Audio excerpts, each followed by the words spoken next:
Welcome to today's episode of Words of the Wise. Today I have Chief Walker from Lyons PD in Georgia. He has been the chief of police for the last 14 years, 39 total years in law enforcement. He was elected to the executive board for the Georgia Association of Police Chiefs and served as the president from 2019 to 2020. I know that wellness is something that's really important to him, so I'm really looking forward to today's conversation. Welcome, Chief Walker. Thank you for being here today. Thank you for having me. Looking Of forward to course. it. I am too.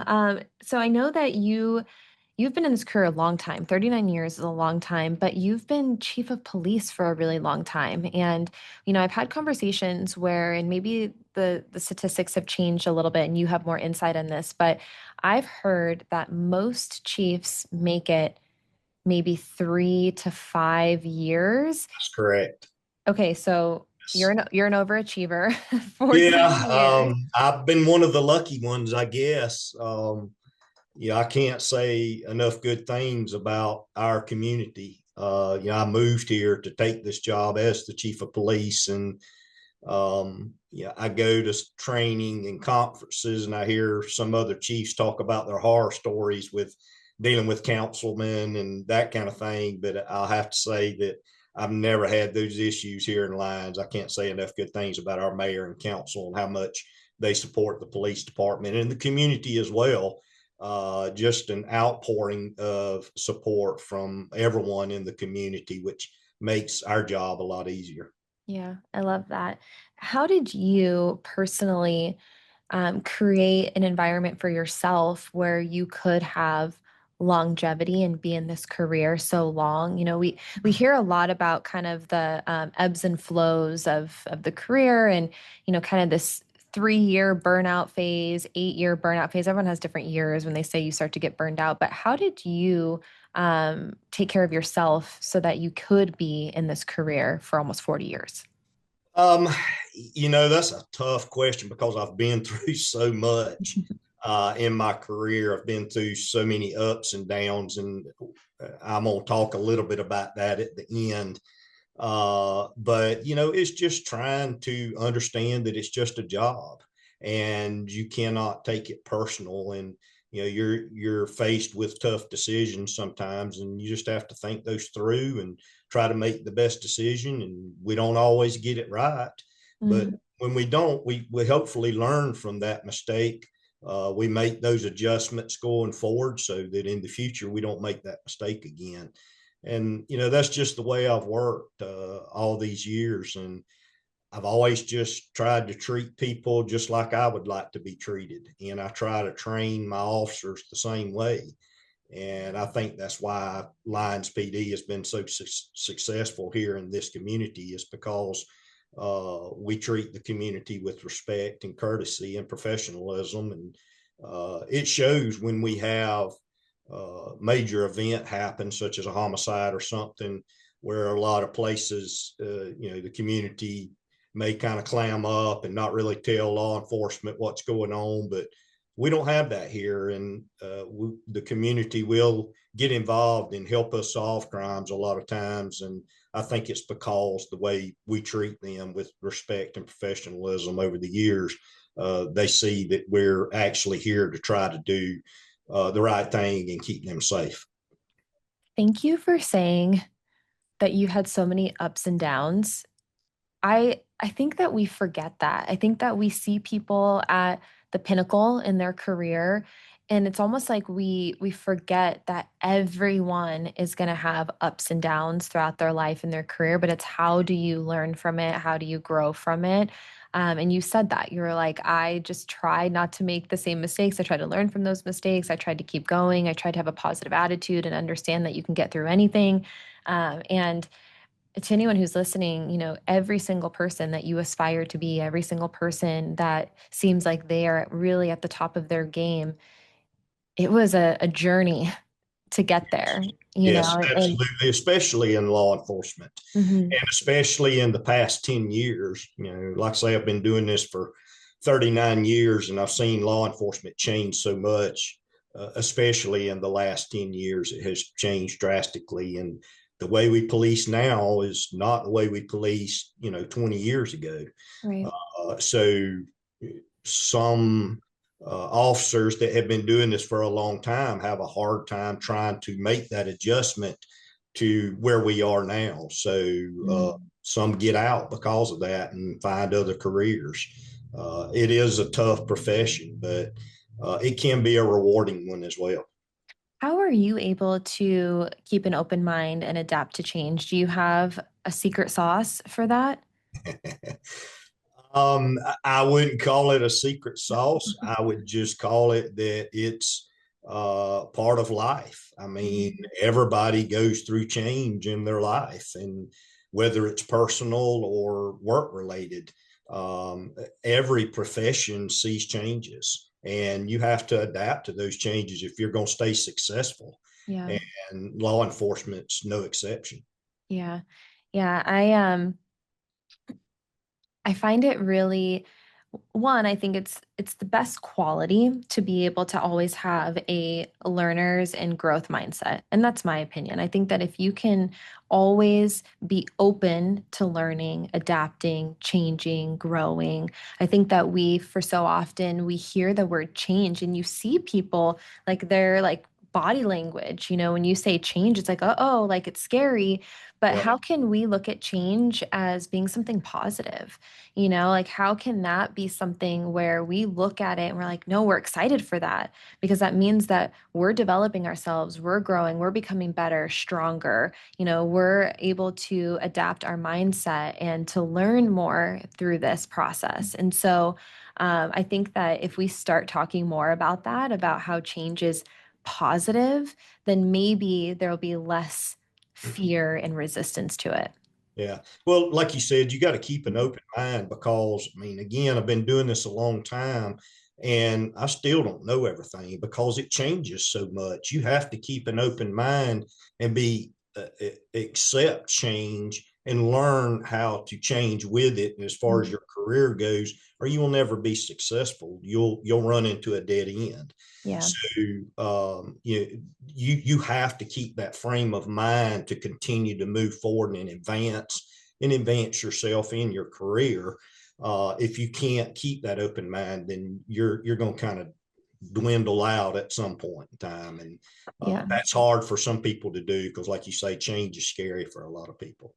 Well, and the other piece of that, I've heard a lot of people say that like they wanted things to change and they realized that the only way to change was to enter into a position of leadership to be able to make some of those more positive changes. And so, to your point, if you also want to encourage change in whatever way that that is, you have to continue to develop yourself in that way too, so that you can enter into a position where you have more influence. And one of the things I did want to talk to you about, because you were heavily involved with the Georgia Association of Police Chiefs, and I wanted to kind of get maybe an inside look at some of the things that you guys were really focusing on and some of the challenges that you saw and some of the changes that you wanted to make as an association that would help with, wellness as a whole or training as a whole. Yes, I served on that executive board for 6 years, 1 year as president, and our main focus is training for the chiefs throughout the state of Georgia. And over the years that I sat on that board, again, it was during a time that law enforcement was changing. So the association had to change, had to think in the future of what type of training did we need to bring to help these chiefs do a better job. It's all, and we promote, transparency, professionalism in our profession, and we try to train those chiefs to operate that way as well. And you talked about resiliency, and um, that was one of the things that we did while I was president. We recognized that um, we were seeing an increase in suicide amongst our Mhm. officers. And, of course, that's disturbing, that's troubling. And we needed to come up with a way to address that issue and hopefully cut some of those numbers back so that we don't see a trend in that direction. And we came up with a program, with a training program that we felt like would be helpful to teach these guys how to deal with the stress and the controversy that's going on in law enforcement right now, how they need to deal with that and not bottle it up inside and it affect their physical health and their mental health as well. Yeah. So we did that, and we implemented that program through the state peace officers standards and training council, and we actually went to New Jersey, where they are already doing that, and participated in their program for a few days to get an idea of how we could roll it out in Georgia. And it's been very successful since then, and we still teach those classes today. And it's interesting because when you and I first connected, you talked about the resiliency program from New Jersey, and I'm actually familiar with this because I've had other chiefs from New Jersey on the podcast, and I think it's so smart to look around the country and try to identify what other people are doing really well, and then how can you, I don't want to say steal, but how can you take that back, and how can you continue to share these things as a profession as a whole? It Right. doesn't have to be, just your agency. It doesn't have to be just your state. How can you, look around and see you don't have to reinvent the wheel? There are some people who already have things in place that are super successful. And how can you share that with others? Yeah, absolutely. And that's what we recognized. We knew that New Jersey had been successful in their program, and we just wanted to see what it was that they were doing that made them so successful, because we wanted to be, the next state to be Yeah. successful at it as well. So we felt like that would be a good opportunity for us to learn and get information to bring back to Georgia to implement here so that we would be successful in our training as well. Can you talk a little bit for anyone who's listening who is not familiar with what this program is and, how it's implemented? Can you share a little bit about that? Yeah, we just we kind of recognize that in the past, over the years in law enforcement, through training officers, they're kind of taught that you're supposed to be this big, bad, tough guy. Nobody can break you down, and you have to take care of situations. And you don't, you can't talk about your feelings, and you're showing a sign of weakness if you do that kind of thing. And we recognized that was part of the breakdown in our training, was that was kind of implied to these, especially these younger officers that are coming in. And we felt like that was part of the mental health breakdown that we had to change. Mm. So we implemented a program that taught officers how to, when they had seen a bad situation, someone kill themselves, or someone die in an automobile accident, or whatever that's tough for you to deal with mentally. We taught them that it's okay to sit down and talk with someone about what's going on inside of you, and get those feelings out, and do it a lot of times as a group. Mhm. And that's when we went to New Jersey. I did that myself. I've been through some traumatic things in my past, and I sat down and shared those with the group. And it actually did make me feel better to talk amongst other police officers that have also experienced traumatic things in their career as well. Some, a lot worse than what I ever went through. So we recognized that we had to teach these younger officers that it is okay to express your feelings, and do that with someone else, one on one or as a group, to get those feelings out so that you can deal with them Yeah. correctly. Well, I appreciate this idea of how can you move through the hard things and how can you um, keep going forward in a positive, healthy way. And I think that we have to ask ourselves sometimes because, we hear these words, we hear wellness, we hear resiliency, And I think we have to really kind of dissect, what does that mean? Like, what does it mean to be resilient? What is the goal? You know, what in the goal, and you can tell me if you disagree, if we have a different opinion, but I think the goal is, how can we address these things so that you can get to the other side of it and feel better, Yeah. show up And better, and I think that the question, and I always ask people this question because I also have to ask myself this question. Um, what is the goal? And who do I want to be? Who do I like? How do I want to show up for the people that I care about, whether that's professionally or personally?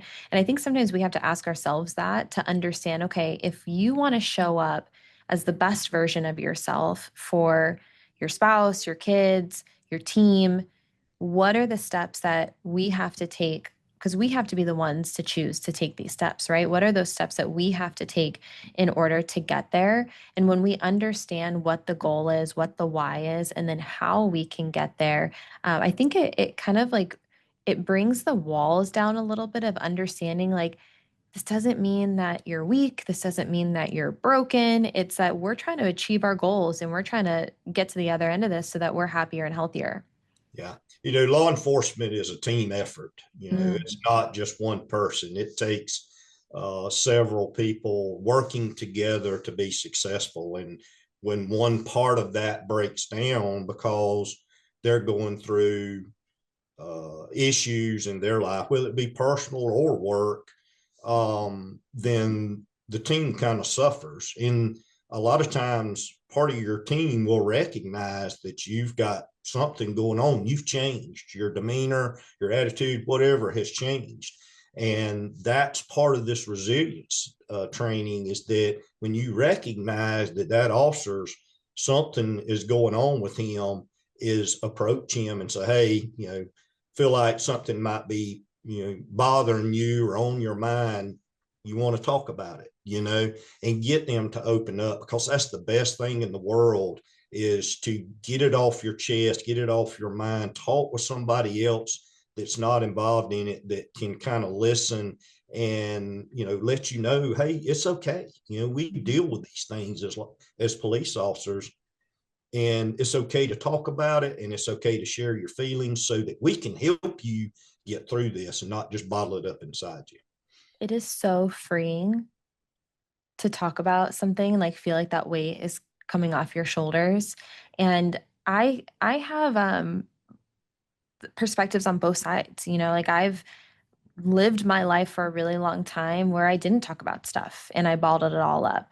And I think that we're incredibly adaptable as humans. Like, we adapt to the situations that we're in, and we don't recognize how bad we feel until we like get a little bit of the taste of the other side of it. And I had this where, I wasn't talking about things. I was choosing unhealthy coping mechanisms to because I wasn't dealing with it. I was eating unhealthy. I at the time, and I always hate to admit this, but it's true. Like, I was smoking a pack of cigarettes a day at the time, and I started focusing on my wellness and started to just take baby steps to try to be healthier in all aspects. And when I did that, I had this light bulb moment where I was like, I cannot believe that I felt that crummy for that long. You don't even know how bad you feel until you start to feel better, and you're like, Yeah. whoa, like, I can't believe that. Yeah. And so I have a motto for myself. And because everyone says, just try it one time. I have a thing. I said, I'll always try everything twice, because the first time maybe you don't like it, but the second time, like, maybe you do like it. So I say, I always try everything twice. And sometimes you just need that. You need that little tiny step, or maybe it's a second step to start feeling like, wow, okay, this makes me feel a lot better. And I didn't even know how bad I felt in the first place. Yeah. And sometimes you have to recognize yourself that there's a change going on with you in your in your body, in your life, whatever it is, and you just have to make up your mind, I need to fix this, and Mm-hmm. you got to figure out how to fix that. And Mm-hmm. you make changes in your life to make life better. And then, and as long as you keep focusing on that and moving forward, those difficult times that you just came through will fade away eventually. Yeah. Yeah, and I think that having conversations like this are really helpful to sometimes bring awareness to things because sometimes we're in the grind and I totally get it, where like maybe you don't have those moments of self-assessment where you're like, oh, I'm acting a certain way. Sometimes it takes someone grabbing your shoulders and shaking you a little bit for you Yeah. for And you to realize it. So I understand that, maybe we're not always going to be super self-aware of what's going on, but I do think that we have to carve out time for it. And maybe it's scheduled time, maybe it's a meeting with yourself or with your partner that you do once a month, once a quarter, where you sit down and you're like, okay, like, is there anything that I could do better? Is there anything that needs to be addressed? Am I choosing healthy coping mechanisms or am I shoving it down or choosing unhealthy coping mechanisms? I think that, sometimes we have to almost force those moments of like, okay, where am I? Where do I want to go? And how do I get there? yeah, I tell all my officers, anytime that they feel like that they've got something on their mind, whether it's personal or work related, that they feel like they need to vent, my door's always open. Come vent to me. Mm, I'd rather you vent to me than take it out on somebody out here in the public, you mm, know. And I do the same with them. I tell them, hey, I got stress in my life and I deal with a lot of things. And sometimes, I lose focus and I let things start, building up and bothering me. And they'll recognize it and they'll come in the office and stick their head in the door and say, hey, Chief, you okay? You need to talk, and yeah. it makes me feel good that they're concerned about me. And a lot of times I will say, yeah, I need to vent a little bit, come in and close the door, So we work both ways with that here at our agency. And I think it works well because we communicate. Uh, Yeah.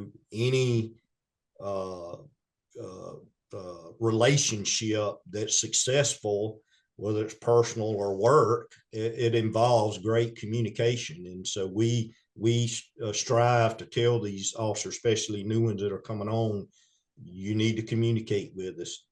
Our doors are open, the command staff doors are open. If you have an issue or a question or a concern, you need to come tell us about it. And if we can fix it, we'll fix it. But we won't know to fix it until you tell us. So we Right. try to keep that communication going. Well, like you said, it's a team sport. It is. You guys are in it together. Yes.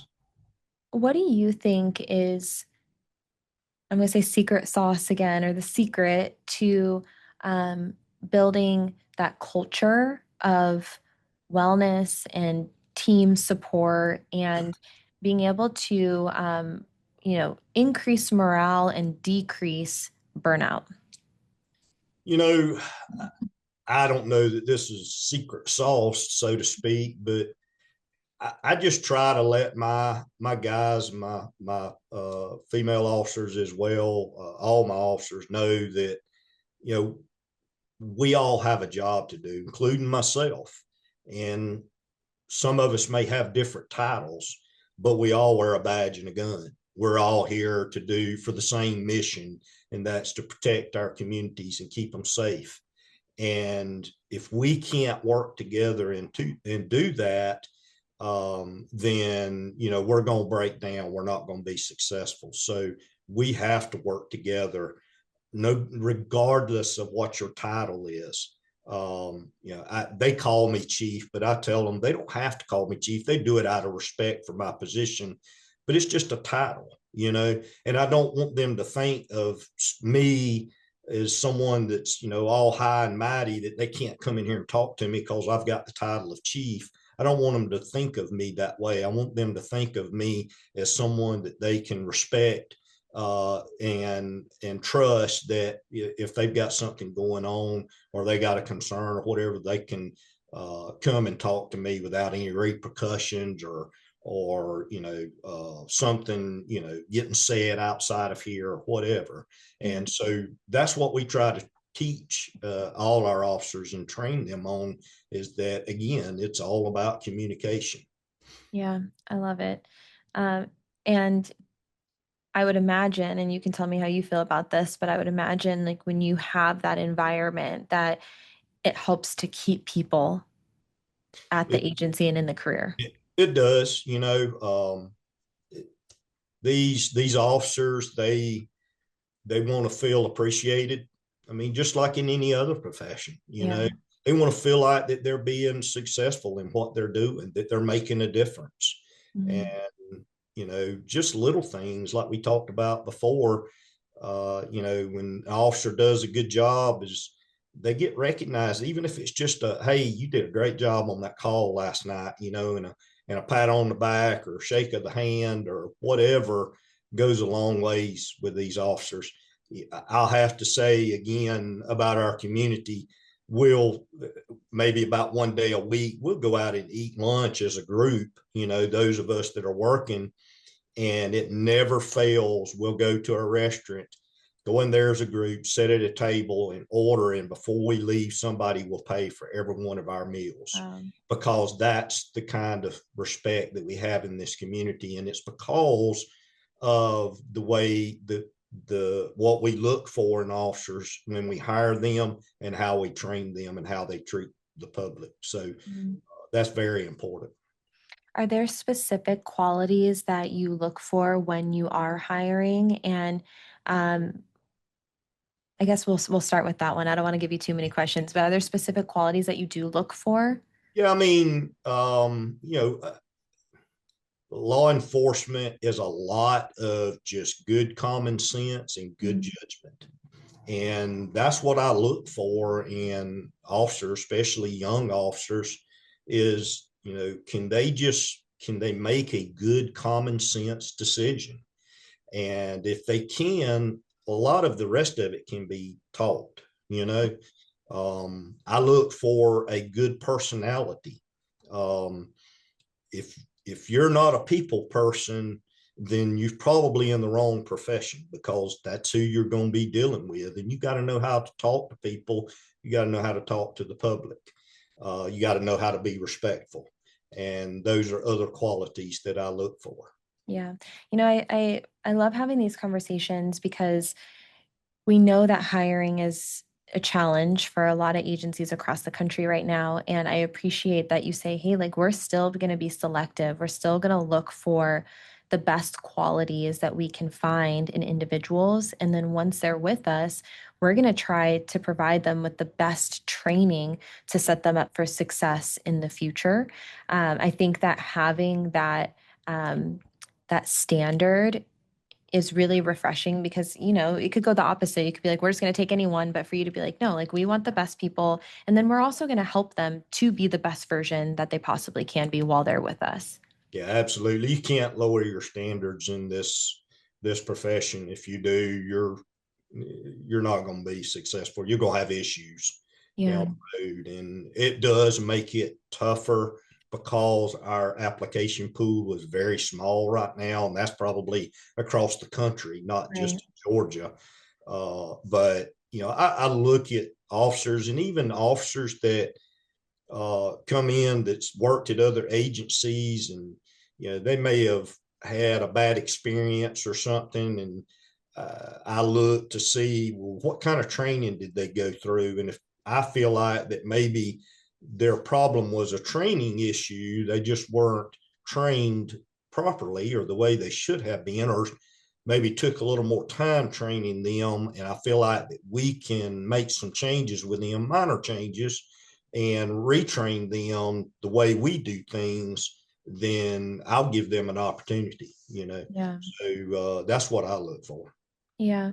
Kind of on the topic of wellness and training and advancement,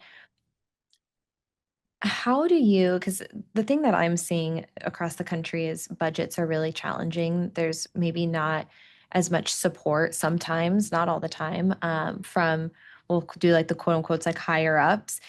How do you convince legislation that wellness and training is something that is important and that it's not just a nice to have, it's a have to have, and try to encourage that support because we know that wellness and training are usually the last thing to be funded, but also the first thing to be cut. So, how do you really relay that to where it's important and it's something that's prioritized?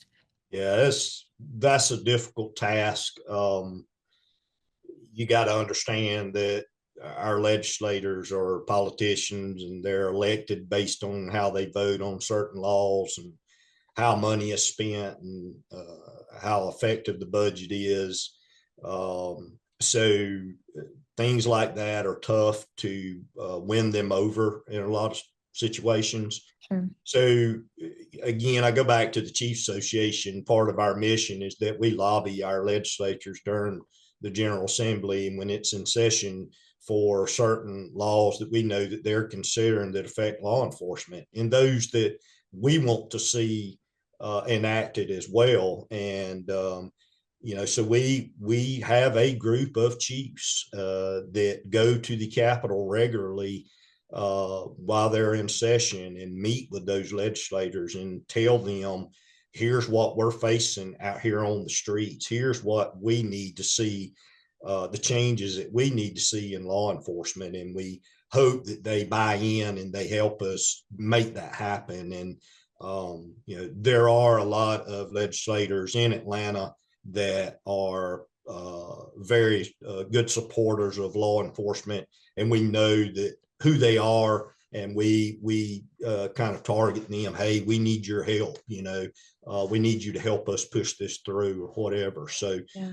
that's what it takes, and it's and you may approach them one year and it might get put into a bill, and then the bill will die out or it won't pass. But you can't give up. You got to go back the next year and work on it again. Sometimes it takes 2 or 3 years of approaching them before something actually gets passed that's beneficial to us. So you have to keep after it and keep moving forward and don't give up. So Thank you. I appreciate you sharing that, and I appreciate your efforts in accomplishing that.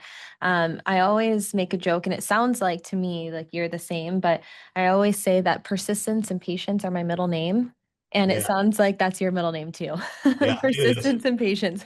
Yeah, I got something on my mind, and I want to see it happen. I'm gonna do everything I can to make it happen. I So love it. I love it. My last question for you is for the younger generation. What words of wisdom would you share with them? Maybe something that you wish you would have known when you were earlier in your career, or something that's really helped you along the way that would also help them. the best advice I can give is that if you stay in this profession very long, and you are planning on making a career out of it, you're going to be faced with some difficult decisions along the way. Um, Sometimes they may involve loved ones, they may involve, close friends, family, uh, and they can be tough, difficult decisions. But the best advice I can give a young officer starting this profession is to always tell the truth. Do what's right.